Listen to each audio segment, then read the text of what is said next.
back to Beyond the Book. I hope you guys enjoyed the first 2 chapters of Anne of Green Gables, and I am looking forward to bringing you a couple more with a new activity. Anne of Green Gables by L.M. Montgomery. Chapter 3.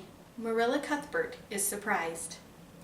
Marilla came briskly forward as Matthew opened the door, but when her eyes fell on the odd little figure in the stiff, ugly dress, with the long braids of red hair and the eager, luminous eyes, she stopped short in amazement. "Matthew Cuthbert! Who's that?" she ejaculated. "Where is the boy?" "There wasn't any boy," said Matthew wretchedly. "There was only her." He nodded at the child, remembering that he had never even asked her name. "No boy? But there must have been a boy," insisted Marilla. "We sent word to Mrs. Spencer to bring a boy." "Well, she didn't. She brought her. I asked the station master, and I had to bring her home. She couldn't be left there, no matter where the mistake had come in." "Well, this is a pretty piece of business," ejaculated Marilla. During this dialogue, the child had remained silent, her eyes roving from one to the other, all the animation fading out of her face. Suddenly, she seemed to grasp the full meaning of what had been said.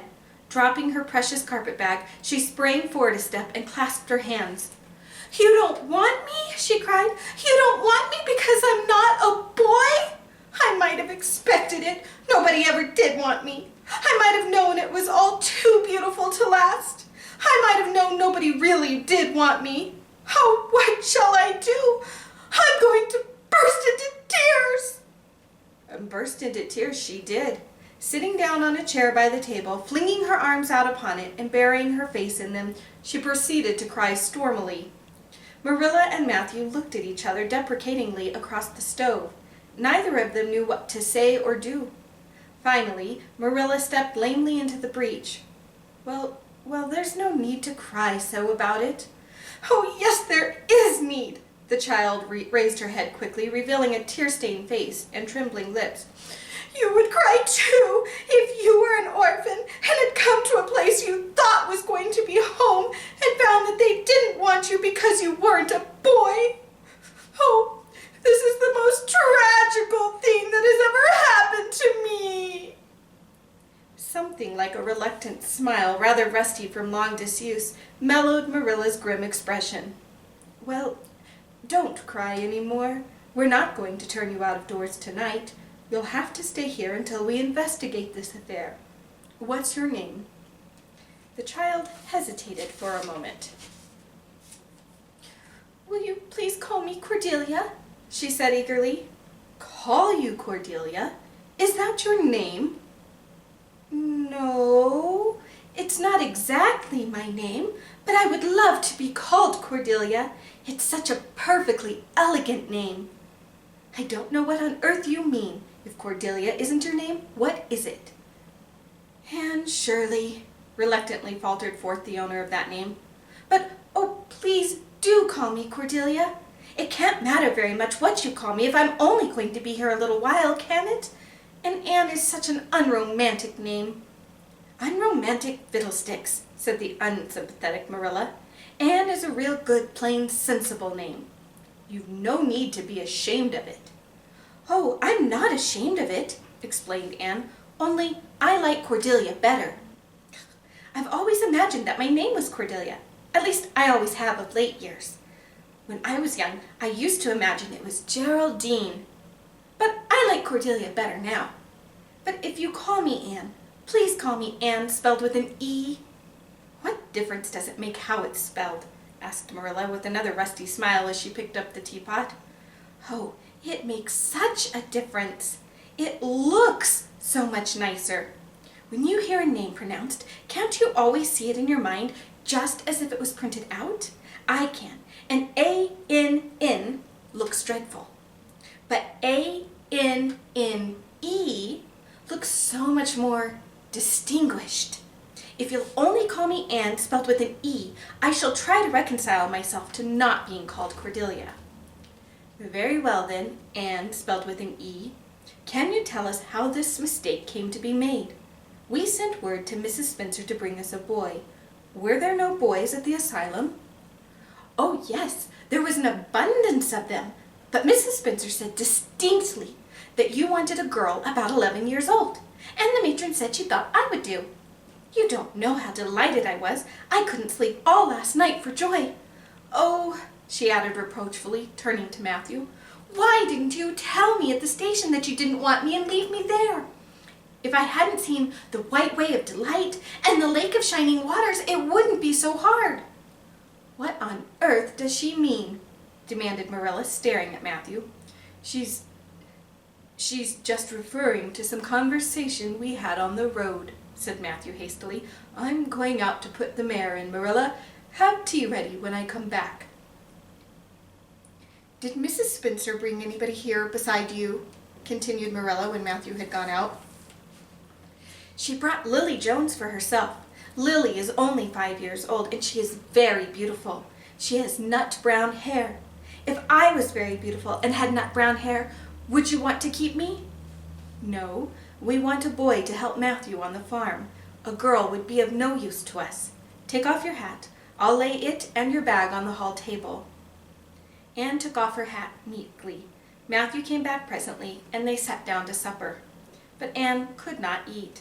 In vain she nibbled at the bread and butter and pecked at the crab-apple. Anne took off her hat meekly. Matthew came back presently, and they sat down to supper. But Anne could not eat.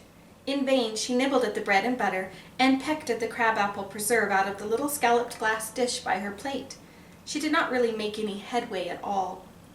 "You're not eating anything," said Marilla sharply, eyeing her as if it were a serious shortcoming. Anne sighed. "I can't. I'm in the depths of despair.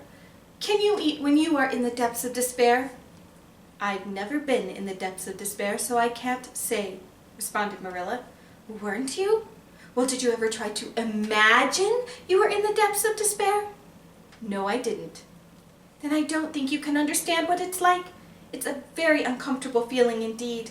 When you try to eat, a lump comes right up into your throat and you can't swallow anything, not even if it was a chocolate caramel. I had one chocolate caramel once 2 years ago, and it was simply delicious. I've often dreamt since then that I've had a lot of chocolate caramels, but I always wake up just when I'm going to eat them. I do hope you won't be offended because I can't eat. Everything is extremely nice, but still, I cannot eat." "I guess she's tired," said Matthew, who hadn't spoken since his return from the barn. "Best put her to bed, Marilla." Marilla had been wondering where Anne should be put to bed. She had prepared a couch in the kitchen chamber for the desired and expected boy, but although it was neat and clean, it did not seem quite the thing to put a girl there somehow. But the spare room was out of the question for such a stray waif, so there remained only the east gable room. Marilla lighted a candle and told Anne to follow her, which Anne spiritlessly did, taking her hat and carpet-bag from the hall table as she passed. The hall was fearsomely clean. The little gable chamber in which she presently found herself seemed still cleaner. Marilla set the candle on a 3-legged, 3-cornered table and turned down the bedclothes. "I suppose you have a nightgown?" she questioned. Anne nodded. "Yes, I have 2. The matron of the asylum made them for me. They're fearfully skimpy. There never is enough to go around in an asylum, so things are always skimpy, at least in poor asylums like ours. I hate skimpy night dresses, but one can dream just as well in them as in lovely trailing ones with frills around the neck. That's one consolation. Well, undress as quick as you can and go to bed. I'll come back in a few minutes for the candle. I daren't trust you to put it out yourself. You'd likely set the place on fire." When Marilla had gone, Anne looked around her wistfully. The whitewashed walls were so painfully bare and staring that she thought they must ache over their own bareness. The floor was bare too, except for a round braided mat in the middle, such as Anne had never seen before. In one corner was the bed, a high old-fashioned one with 4 dark, low-turned posts.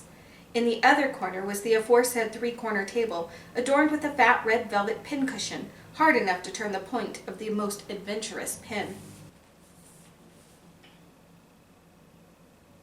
Above it hung a little 6-by-8 mirror, Midway between table and bed was the window, with an icy white muslin frill over it, and opposite it was the washstand.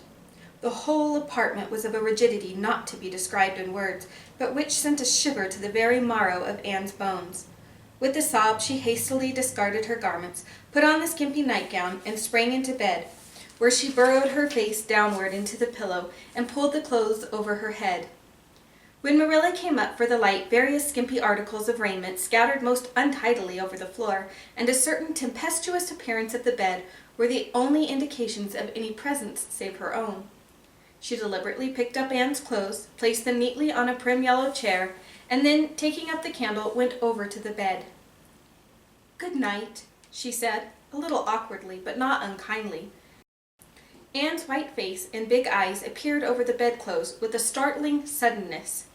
"How can you call it a good night when you know it must be the very worst night I've ever had?" she said reproachfully. Then she dived down into invisibility again. Marilla went slowly down to the kitchen and proceeded to wash the supper dishes. Matthew was smoking, a sure sign of his perturbation of mind. He seldom smoked, for Marilla set her face against it as a filthy habit. But at certain times and seasons he felt driven to it, and then Marilla winked at the practice, realizing that a mere man must have some vent for his emotions. "Well, this is a pretty kettle of fish," she said wrathfully. "This is what comes of sending word instead of going ourselves. Richard Spencer's folks have twisted that message somehow. One of us will have to drive over and see Mrs. Spencer tomorrow, that's certain. This girl will have to be sent back to the asylum." "Yes, I suppose so," said Matthew reluctantly. "You suppose so? Don't you know it?" "Well now, she's a real nice little thing, Marilla. It's kind of a pity to send her back when she's so set on staying here." "Matthew Cuthbert, you don't mean to say you think we ought to keep her?" Marilla's astonishment could not have been greater if Matthew had expressed a predilection for standing on his head. "Well now, no, I suppose not. Not exactly," stammered Matthew, uncomfortably driven into a corner for his precise meaning. "I suppose we could hardly be expected to keep her." "I should say not. What good would she be to us?"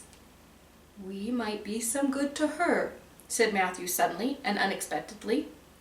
"Matthew Cuthbert, I believe that child has bewitched you. I can see plain as plain that you want to keep her." "Well now, she's a real interesting little thing," persisted Matthew. "You should have heard her talk coming from the station." "Oh, she can talk fast enough. I saw that at once. It's nothing in her favor either. I don't like children who have so much to say. I don't want an orphan girl, and if I did, she isn't the style I'd pick out.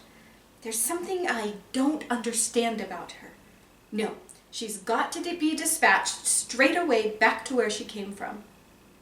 "I could hire a French boy to help me," said Matthew, "and she'd be company for you." "I'm not suffering for company," said Marilla shortly, "and I'm not going to keep her." "Well now, it's just as you say, of course, Marilla," said Matthew, rising and putting his pipe away. "I'm going to bed." To bed went Matthew, and to bed, when she had put her dishes away, went Marilla, frowning most resolutely. And upstairs in the east gable, a lonely, heart-hungry, friendless child cried herself to sleep. So I hope you enjoyed Chapter 3 and learning a little bit more about Anne and the predicament she is finding herself in, as well as the predicament Matthew and Marilla now have to try and figure out what they're going to do with her. As we read, Anne is very particular about how her name is spelled. She also said she's not necessarily a big fan of her name. She didn't think it was romantic enough, which just means she doesn't think her name is very fun, unless it is spelled with an E. So my project for you today is to create a name poster using your name, or if you don't want to use your name, you could use Anne's name. Just make sure you spell it with an E. And I have 2 examples for you here. I made one using Anne's name. And I'll get a little closer to the camera so you can see it. And as you can see, I wrote out her name, and I used lots of different colors, and then I added some flowers around it because flowers make me think of Anne. She likes nature and flowers and trees, and you'll find out more about that as we read more about her. So that's one way. Or my daughter made us one for our cat. His name is Salem. And she wrote his name on here and then included a lot of little things that Salem likes. So there's some bunnies and some cat toys that he likes to play with and some little kitty paws since he's a cat. So your activity this time is to make a name poster. Like I said, you can use your own name and then draw things around your name and use colors that are about you.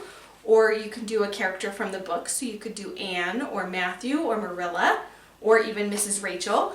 Or you could do, if you have a pet, just like we made one for our cat, you could make one for one of your pets. I can't wait to see what you come up with. Please make sure you share them with me, and I will see you next time.